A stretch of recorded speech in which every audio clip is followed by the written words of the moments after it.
আসসালামু আলাইকুম। সংবাদে আপনাদের সবাইকে স্বাগত জানাচ্ছি। আমি ফিরোজ তোহা। শুরুতেই সংবাদ শিরোনাম জানিয়ে দেব এই মুহূর্তে হাতে পাওয়া সর্বশেষ গুরুত্বপূর্ণ আপডেট বাংলা সংবাদ। শুরুতেই থাকছে সচিবালয়ে আগুন, সিসিটিভি ফুটেজ পড়ে ছাই, কুকুরের মরদেহ নিয়ে উঠেছে প্রশ্ন। অগ্নিকাণ্ডের 2 দিন পরও সচিবালয়ে আগুন লাগার কারণ এখনও জানা যায়নি। আগুনে 7 নম্বর ভবনের 6 তলা থেকে 9 তলা পর্যন্ত সকল সিসিটিভি ফুটেজ সহ ডিভিআর পুড়ে গেছে। রাষ্ট্রের এমন একটি সুরক্ষিত স্থানে অগ্নিকাণ্ড নিয়ে সারা দেশে নানা ধরনের প্রশ্ন উঠেছে। এবার জানাবো আগামী 2 মাসের মধ্যে একাধিক রাজনৈতিক দল গড়ে উঠবে। শুক্রবার দুপুরে পঞ্চগড় সরকারি অডিটোরিয়াম হলরুমে মত বিনিময় সভায় একথা বলেন জাতীয় নাগরিক কমিটির মুখ্য সংগঠক ও জুলাই স্মৃতি শহীদ ফাউন্ডেশনের সাধারণ সম্পাদক সার্জিস আলম। জানাবো সচিবালয়ে আগুন মামুলি বিষয় নয়, কঠোর তদন্ত করতে হবে জোনায়েদ সাকি। গণসংহতি আন্দোলনের প্রধান সমন্বয়কারী সাকি আরও বলেন, রাষ্ট্রের সর্বোচ্চ সক্ষমতা দিয়ে সচিবালয়ে আগুন দেওয়ার ঘটনা উদ্ঘাটন করতে হবে। সচিবালয়ে আগুন দেওয়া কোনো মামুলি বিষয় নয়, বিষয়টি কঠোরভাবে তদন্ত করতে হবে। এ তদন্তের মাধ্যমে বের করতে হবে আমাদের নিরাপত্তার সংকট হচ্ছে কোথায়। এদিকে সময় টিভি ইস্যুতে অবস্থান স্পষ্ট করলেন হাসনাত। সম্প্রতি সময় টেলিভিশনের সাংবাদিকদের ছাঁটাই সংক্রান্ত বিষয় নিয়ে আলোচনা সমালোচনা চলছে। এ নিয়ে বৈষম্য বিরোধী ছাত্র আন্দোলনের আহ্বায়ক হাসনাত আবদুল্লাহর সংশ্লিষ্টতা নিয়ে গণমাধ্যমে প্রতিবেদন প্রকাশিত হয়েছে। তবে সময় টেলিভিশনের 5 সাংবাদিকের আকস্মিক চাকরি হারানোর ঘটনাকে কেন্দ্র করে তার বিরুদ্ধে ওঠা অভিযোগকে অসত্য এবং ষড়যন্ত্র বলছেন তিনি। এবারে থাকছে দেশের মানুষ ভারতের আধিপত্যবাদ রুখে দেবে। জনপ্রিয় ইসলামী বক্তা ডক্টর মিজানুর রহমান আজহারি বলেছেন, প্রতিবেশী বদলানো যায় না। আমরা ভারতের কাছে বন্ধুত্বে বিশ্বাসী, শত্রুতায় নয়। ভারতের দাদাগিরি ও মিথ্যা গুজব বাংলাদেশের মানুষ পছন্দ করে না। যদি গৌরগোবিন্দের রূপ নেয় তাহলে বাংলাদেশের মানুষ হজরত শাহজালালের ভূমিকায় অবতীর্ণ হয়ে ভারতের আধিপত্যবাদ রুখে দেবে। এবং সর্বশেষ জানাবো আন্তর্জাতিক সংবাদ। রাশিয়া সফরে যাবেন ইরানের প্রেসিডেন্ট। ইরানের প্রেসিডেন্ট মাসুদ পেজেশকিয়ান রাশিয়া সফরে যাবেন। সবকিছু ঠিক থাকলে আগামী বছরের জানুয়ারিতে তার মস্কো ভ্রমণের কথা রয়েছে। সফরে মাসুদ রাশিয়ার প্রেসিডেন্ট ভ্লাদিমির পুতিনের সঙ্গে দ্বিপাক্ষিক বৈঠক করবেন। এতে দুদেশের মধ্যে সহযোগিতামূলক চুক্তি সই হতে পারে। এজন্য দুদেশ এখন থেকেই প্রস্তুতি নিচ্ছে। এতক্ষণ শিরোনাম শুনছিলেন, এবার বিস্তারিত। প্রিয় দর্শক, আপনি যদি এই চ্যানেলে নতুন হয়ে থাকেন, ভিডিওটি দেখতে দেখতে চ্যানেলটি সাবস্ক্রাইব করে আমাদের সঙ্গে থাকুন। আর এই ভিডিও সম্পর্কে আপনি আপনার মূল্যবান মতামতটি কমেন্ট বক্সে জানিয়ে দিন। আর হ্যাঁ প্রিয় দর্শক, জানিয়ে দিন ভিডিওটি কোথা থেকে দেখছেন। সিসিটিভি ফুটেজ পড়ে ছাই, কুকুরের মরদেহ নিয়ে প্রশ্ন। অগ্নিকাণ্ডের 2 দিন পরও সচিবালয়ে আগুন লাগার কারণ জানা যায়নি। আগুনে 7 নম্বর ভবনের 6 তলা থেকে 9 তলা পর্যন্ত সকল সিসিটিভি ফুটেজ সহ ডিভিআর পুড়ে গেছে। রাষ্ট্রের এমন একটি সুরক্ষিত স্থানে অগ্নিকাণ্ড নিয়ে সারা দেশে নানা ধরনের প্রশ্ন উঠেছে। 30 ঘণ্টা ধরে ভবনের সকল কলাপসিবল গেট বন্ধ থাকার পরও একই সময় 3টি স্থানে কিভাবে আগুন লাগলো, সেই রহস্যের জট খুলছে না। গতকাল শুক্রবার ক্ষতিগ্রস্ত ভবন পরিদর্শন করেছেন তদন্ত কমিটি। অন্যদিকে সিআইডির ক্রাইম সিন ঘটনাস্থল থেকে বিভিন্ন আলামত সংগ্রহ করেছেন। এদিকে 7 নম্বর ভবনটির 8 তলায় আগুনে পুড়ে যাওয়া কুকুরের মরদেহ নিয়েও প্রশ্ন উঠেছে।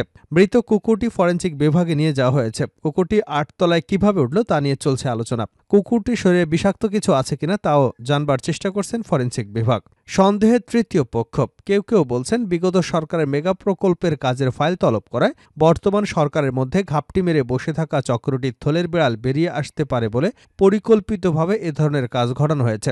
কারণ সম্প্রতি সড়ক পরিবহন ও সেতু মন্ত্রণালয়, তথ্য ও যোগাযোগ প্রযুক্তি মন্ত্রণালয়, স্থানীয় সরকার, পল্লী উন্নয়ন ও সমবায় মন্ত্রণালয়ের মেগা প্রকল্পের ফাইল তলব করা হয়েছে।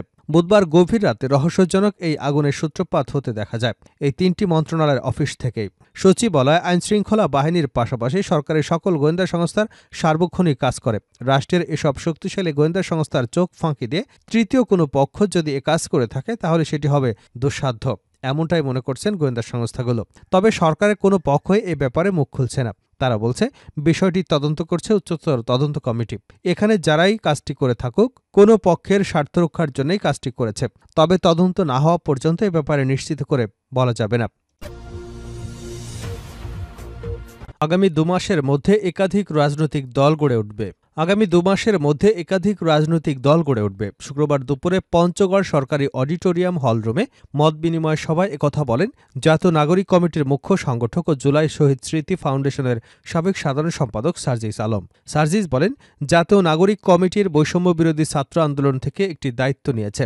আর বৈষম্য বিরোধী ছাত্র আন্দোলন ও জাতীয় নাগরিক কমিটি কোনো রাজনৈতিক প্ল্যাটফর্ম নয়, আগামীতেও হবে না। আগামীর বাংলাদেশ যে সরকারই আসুক, জবাবদিহিতায় জাতীয় নাগরিক কমিটির প্রেসার ক্রিয়েট গ্রুপ হিসেবে কাজ করবে।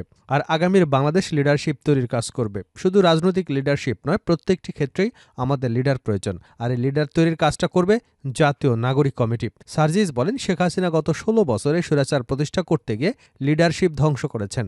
আর এতে করে ১৬ বছরে বাংলাদেশে কোনো লিডারশিপ তৈরি হয়নি। তৈরি হয়েছে শেখ হাসিনার দাস আর দালাল, কিংবা আমাদের মতো কিছু নীরব দর্শক, যারা চুপচাপ সবকিছু সয়ে গেছে। জাতীয় নাগরিক কমিটির মুখ্য সংগঠক বলেন, আমি মনে করি আগামীর বাংলাদেশ যে প্রতিষ্ঠানগুলো রয়েছে সেগুলোকে যদি ডেভেলপ করতে চাই, তাহলে আগে আমাদের লিডার তৈরি করতে হবে। আমরা আমাদের জায়গা থেকে মনে করি আগামীর বাংলাদেশ লিডারশিপ তৈরি করা প্রয়োজন। মেট্রো রেল, পদ্মা সেতু, এক্সপ্রেসওয়ে, কর্ণফুলী টানেল দৃশ্যমান হয়েছে, কিন্তু একটা দেশের উন্নতি শুধু কয়েকটা অবকাঠামোর উন্নতি দিয়ে হতে পারে না। এরকম কয়েকটা অবকাঠামো বানানোর জন্য শুধু একটা ট্রামেই সরকার যথেষ্ট। কিন্তু বিগত ৩ থেকে ৪টি ট্রামে যে জিনিসটি হয়েছে, সেই অবকাঠামোগুলোতে দেওয়া হচ্ছে মানুষের চোখের সামনে, যাতে তারা দেখে। এগুলো সামনে রেখে ভেতরে ভেতরে যতগুলো অপকর্ম করা যায় সেগুলো করা হয়েছে। এখন সমস্যা হচ্ছে, এরকম একটা গুরুত্বপূর্ণ অবকাঠামোকে ওসিলা করে কেউ যখন একটা লুটপাটের সাম্রাজ্য চালায়, তখন সেটা বৃহৎ স্বার্থের দেশের জন্য সমস্যা। সচিবালয়ে আগুন মামুলি বিষয় নয়, কঠোর তদন্ত করতে হবে জোনায়েদ সাকি। গণসংহতি আন্দোলনের প্রধান সমন্বয়কারী জোনায়েদ সাকি বলেন, রাষ্ট্রের সর্বোচ্চ ক্ষমতা দিয়ে সচিবালয়ে আগুন দেওয়ার ঘটনা উদ্ঘাটন করতে হবে। সচিবালয়ে আগুন দেওয়া কোনো মামুলি বিষয় নয়। বিষয়টি কঠোরভাবে তদন্ত করতে হবে। এই তদন্তের মাধ্যমেই বের করতে হবে আমাদের নিরাপত্তার সংকট কোথায়। সন্ধ্যায় কুমিল্লা টাউন হল মিলনায়তনে জেলা গণসংহতি আন্দোলন আয়োজিত কেমন বাংলাদেশ চাই শীর্ষক গণসংলাপে তিনি একথা বলেন। জোনায়েদ সাকি বলেন, সাধারণ মানুষের যত দাবি দেওয়া উঠেছে তার ন্যায্যতা বিচার করে যত দ্রুত সম্ভব সমাধান দেওয়া যায়, এটি রাষ্ট্রকে ভাবতে হবে। একদিকে মানুষের যানবাহনে নিরাপত্তার হুমকি হচ্ছে, অন্যদিকে বাজারে দ্রব্যমূল্য কমছে না, বেড়েই চলেছে। কিন্তু কেন বাড়ছে, এই প্রশ্নের উত্তর সরকারকে দিতে হবে। সরকারকেই এর প্রতিকারে ব্যবস্থা নিতে হবে। এ সরকারের ৪ মাসের উপর সময় পার হয়ে গেছে। এখন মানুষ দেখতে চায় প্রশাসন এবং আইনশৃঙ্খলা বাহিনী কি কাজ করছে। তিনি বলেন, গত ৫৩ বছর যারা ক্ষমতায় ছিল, গণতন্ত্র প্রতিষ্ঠিত না হওয়ার জন্য তারা সবাই কম বেশি দায়ী। তাই আমাদের নতুন রাজনীতির শক্তি গড়ে তোলা দরকার। সময় টিভি ইস্যুতে অবস্থান স্পষ্ট করলেন হাসনাত। সম্প্রতি সময় টেলিভিশনের সাংবাদিকদের ছাঁটাই সংক্রান্ত বিষয় নিয়ে আলোচনা সমালোচনা চলছে। এ নিয়ে বৈষম্য বিরোধী ছাত্র আন্দোলনের আহ্বায়ক হাসনাত আবদুল্লাহর সংশ্লিষ্টতা নিয়ে গণমাধ্যমে প্রতিবেদন প্রকাশিত হয়েছে। তবে সময় টেলিভিশনের ৫ সাংবাদিকের আকস্মিক চাকুরি হারানোর ঘটনাকে কেন্দ্র করে তার বিরুদ্ধে ওঠা অভিযোগকে অসত্য এবং ষড়যন্ত্র বলছেন তিনি। শুক্রবার ফেসবুকে নিজের ভেরিফাইড আইডিতে এক সংবাদ বিজ্ঞপ্তিতে একথা বলেছেন তিনি। বিজ্ঞপ্তিতে হাসনাত আবদুল্লাহ বলেন, সময় টেলিভিশনের ৫ গণমাধ্যম কর্মীর আকস্মিক চাকরি হারানোর ঘটনাকে কেন্দ্র করে যেসব অভিযোগ আমার বিরুদ্ধে আনা হয়েছে তা অসত্য এবং ষড়যন্ত্রমূলক। আমার ভাবমূর্তি ক্ষুণ্ণ করবার চেষ্টা ছাড়া আর কোনো উদ্দেশ্য আছে বলে আমার মনে হয় না। প্রতিবেদনে যেভাবে এসেছে এমনটা উল্লেখ করে তিনি বলেন, ২৬শে ডিসেম্বর বিবিসির একটি প্রতিবেদনে ফরাসি বার্তা সংস্থা এফপির বরাত দিয়ে বলা হয়েছে, প্রায় ১৫ জনের একটি দলসহ হাসনাত আবদুল্লাহ সিটি গ্রুপের হেড অফিসে গিয়ে কয়েকজনকে চাকুরি থেকে বাদ দেওয়ার জন্য চাপ দেওয়ার কথা বিবিসি বাংলাকে নিশ্চিত করেছেন প্রতিষ্ঠানটির ব্যবস্থাপনা পরিচালক মোহাম্মদ হাসান। চাকুরিচ্যুত ৫ সাংবাদিকের অভিযোগ, গত ১৮ ডিসেম্বর বৈষম্যবিরোধী ছাত্র আন্দোলনের শীর্ষ নেতা হাসনাত আবদুল্লাহ কয়েকজনকে নিয়ে সময় টিভির বিনিয়োগকারী প্রতিষ্ঠান সিটি গ্রুপের ব্যবস্থাপনা পরিচালকের সঙ্গে দেখা করেন এবং টিভি স্টেশনের ১০ জনের নামের একটি তালিকা দিয়ে তাদের চাকুরিচ্যুত করতে চাপ দেন। প্রকৃত ঘটনা জানিয়ে হাসনাত আবদুল্লাহ বলেন, পুরো দেশবাসী জানে ফ্যাসিবাদী হাসিনা নিকৃষ্ট মুখপাত্র হিসেবে বছরের পর বছর ধরে ফ্যাসিবাদের প্রোপাগান্ডা সেল হিসেবে কাজ করছে বেসরকারি সময় টেলিভিশন। বিএনপি জামাত বিরোধী দলের নেতাদের নিয়ে নিয়মিত ভুয়া ও কুরুচিকর প্রতিবেদন করাই ছিল তাদের প্রধান কাজ। আওয়ামী লীগের প্রোপাগান্ডা সেল সিআরআইয়ের সঙ্গে সমন্বয় করে জনবিরোধী অবস্থান নিয়ে বছরের পর বছর ধরে অনৈতিক এবং অসৎ সাংবাদিকতা করেছে, যার প্রমাণ রয়েছে ভুরি ভুরি। ফ্যাসিস্ট হাসিনার অন্যতম অনুচর কামরুল ইসলাম ছিল যার নেপথ্য নেতৃত্ব। আর আওয়ামী লীগ নেতা কামরুল ইসলামের ভাই মোর্শেদুল ইসলাম রয়ে গেছে সময় টিভির সঙ্গে, যিনি নেপথ্যে থেকে পতিত আওয়ামী লীগের পক্ষে ছাত্র জনতার চরিত্র হনন করেছে। এহেন কোনো অন্যায় নৈতিকতা বিবর্জিত কাজ নেই। এই সংবাদ মাধ্যমটি করেনি। এমনকি 5 আগস্টের ছাত্র জনতার গণঅভ্যুত্থানের সাংবাদিকতার নীতি নৈতিকতাকে বিসর্জন দিয়ে চট্টগ্রাম আইনজীবী শহীদ আলিফ হত্যাকাণ্ডের পরও ভুয়া তথ্য দিয়েছিল এই সংবাদ মাধ্যমটি। এসব কার্যক্রম নিয়ে আমরা আগেই থেকেই সচেতন এবং বিশুদ্ধ ছিলাম। সিটি গ্রুপের মালিকানাধীন সময় এবং এখন টিভির কয়েকজন সাংবাদিক আমাদের কিছুটা প্ররোচিত করে গত 17 ডিসেম্বর বিকাল 4টার সময় টিভির এমডি মিস্টার হাসানের কার্যালয়ে নিয়ে যান। এটা যে একটা চক্রান্ত ছিল তা আমরা বুঝতে পারিনি। আমরা সরল মনে মিস্টার হাসানের সঙ্গে কথা বলতে গিয়েছিলাম। সেখানে আমরা মাত্র 30 মিনিট ওনার সঙ্গে আলাপ করে বেরিয়ে এসেছিলাম। অথচ বিবিসি বাংলার প্রতিবেদনে বলা হয়েছে আমরা 18 ডিসেম্বর গিয়েছি। এটা থেকে পরিষ্কার যে ঘটনার সত্যতা বিবিসি বাংলা ভালোভাবে যাচাই করেনি। হাসনাত আব্দুল্লাহ দাবি করেন, সময় টেলিভিশনের যে 5 সাংবাদিককে চাকরিচ্যুত করা হয়েছে এ ব্যাপারে আমার দ্রুততম কোনো সংশ্লিষ্টতা নেই। আমি জোর দাবি জানাই এই 5 জনকে চাকুরিতে পুনর্বহালের।